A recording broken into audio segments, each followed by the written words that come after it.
Hello, this is Simracing Corner and this is my review for the Thrustmaster TX wheelbase.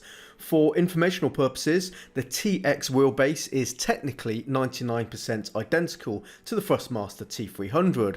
The difference is the TX is Xbox and PC compatible and the T300 is PlayStation and PC compatible. I'm a PC gamer, so this review is purely based on testing games on the PC platform, so you can consider everything I'm showing you and talking about regarding performance to be equally relevant to both models of this wheelbase. You can buy the TX wheelbase by itself without a wheel rim or pedal set. It's a modular system. Different rims and pedal sets can be bought separately, and this gives you mix and match possibilities depending on your budget and keeps the door open for upgrading later on. The proprietary quick release consists of a crossed-shaped column. In the centre is a socket for the connection to the wheel side buttons and paddle shifters, and finally the rotating threaded outer collar for holding the wheel firmly in place. The quick release mechanism is designed so the wheel can only lock to the base in one orientation, so there's no chance of bending the pins. Although the quick release is entirely plastic, the wheel feels solidly planted and there is no additional play. Take note of the short screw poking out of the collar. That's the retention screw that needs to be tightened, otherwise the collar will eventually loosen while in use. It's a low rent solution, but it works.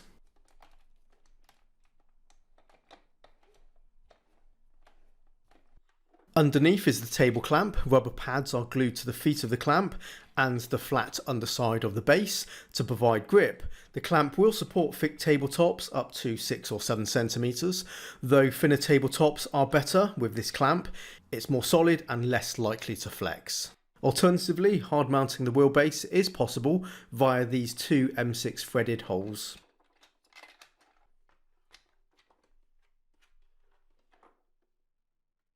At the rear we have sockets for the pedals, the TH8A shifter if you own one of those, and the power socket is on the far right hand side. The wire that's fixed to the base is the USB cable.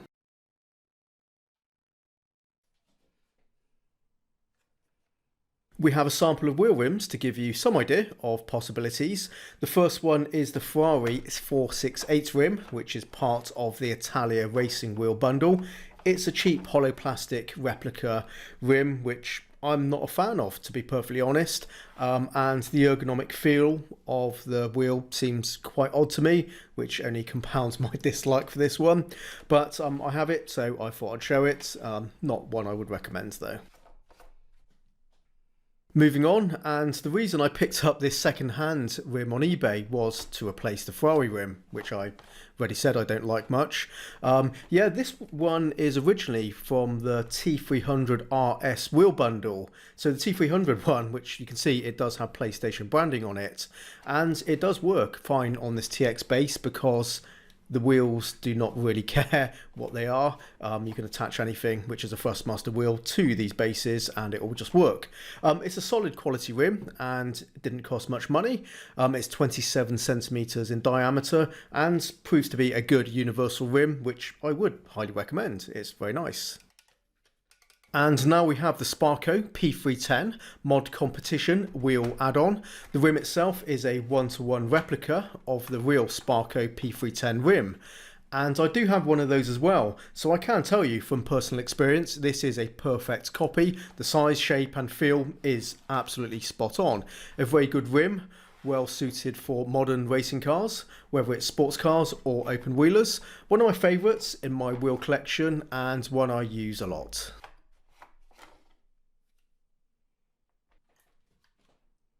The final one I want to show you is my Fanatec Club Sport Formula wheel that's been converted to USB. I'm using a 3D printed wheel adapter to mount it to the wheelbase. There's no technical requirement to have a Thrustmaster wheel mounted, as it doesn't rely on any electronics on the wheel rim to just register and function. So this modded Fanatec wheel plugs into a spare USB on my PC and I can map the buttons and shifter paddles in the game as normal. A mashup of competing brands that works well in this combination.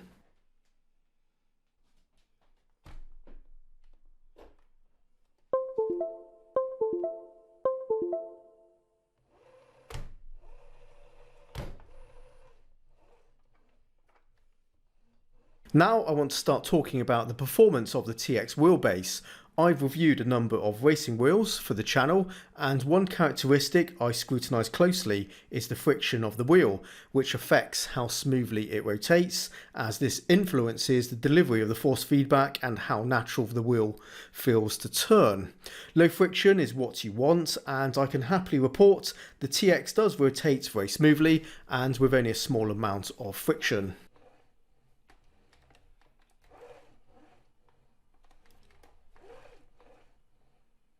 Rotating the wheel slowly, there is a light notchy feel, which I can best describe as teeny tiny bumps.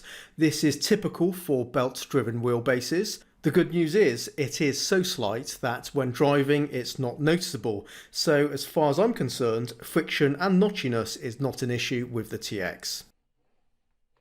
It's time to jump on the track, get those tyres spinning, and I'll tell you how it's been behaving in a few popular titles and give you my assessment of the Thrustmaster TX.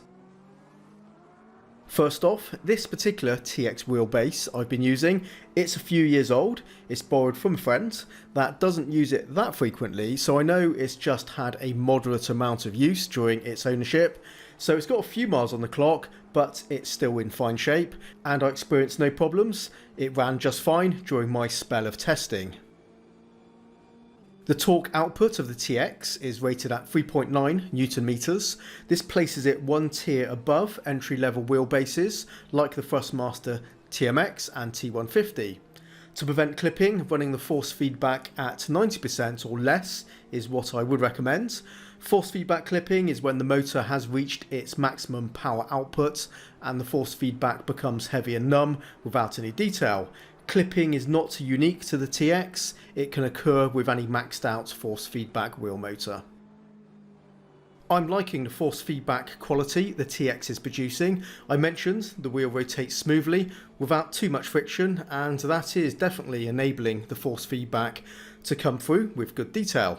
Beyond the basic strong effects like cornering counterforces, collisions, going off track, onto the grass and gravel, and raised curbs, I can feel some of the more subtle ones, such as road texture as well.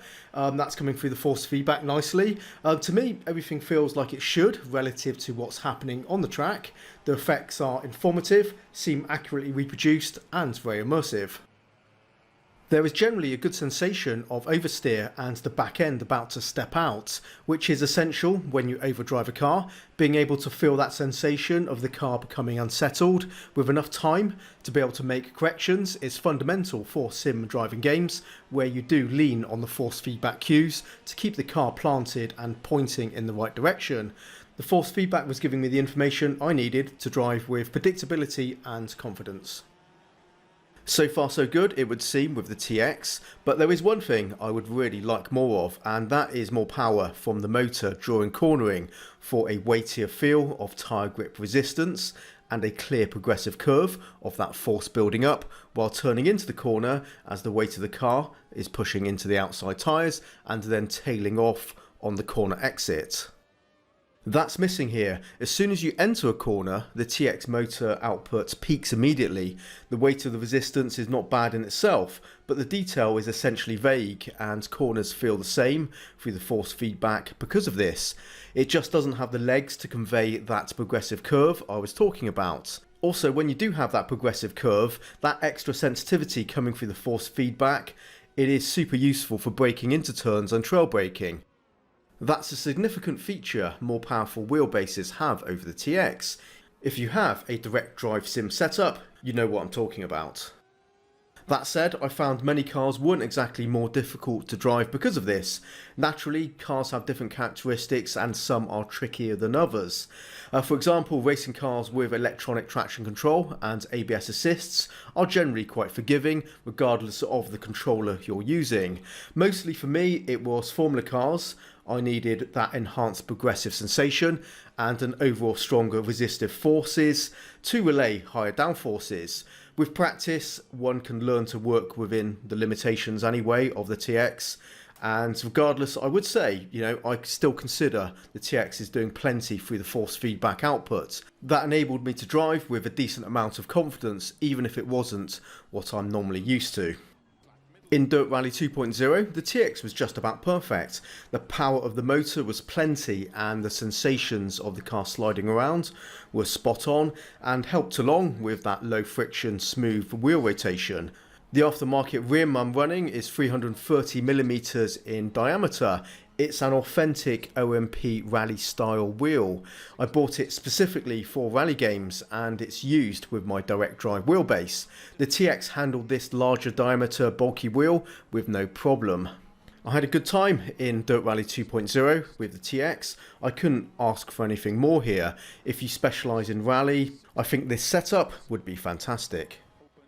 I've been using the TX for 3 weeks. I feel that's plenty of time to complete my assessment. I have previously used this TX, so I was already familiar with it, but this was certainly the longest chunk of time I've spent using it on a regular basis. In operation, the TX is not loud. The force feedback and friction noise during wheel rotation is low. There is an internal cooling fan for the motor that automatically kicks in when needed. With my speakers turned off, I can hear the fan spinning. It's typical fan hum that sounds no different from a fan in your PC. The cooling solution is adequate and no noticeable force feedback fade during long sessions. That's a condition where if the motor overheats, the motor reduces its power output to protect itself. The versatility of swapping wheel rims is something I really like. You don't necessarily need to use different wheel rims, but mounting a rim that fits the style and size of what would be used in the actual car you're driving in the game adds to the immersion. The overall build quality is good enough. It doesn't seem fragile despite the abundance of plastic parts. I can throw the wheel around and it feels robust in my hands.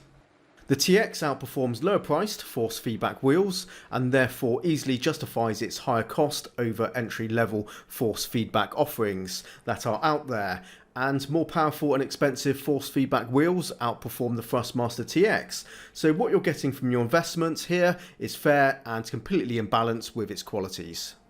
And that concludes this review for today. I hope you found it useful and informative. Drop comments below the video with your questions, and if you currently use or previously owned the TX or T300, please do drop your feedback of your experiences using these wheelbases. It's always good to hear other people's thoughts and share it with the community. And finally, thank you very much for watching, as always, and until next time, happy simming and bye bye.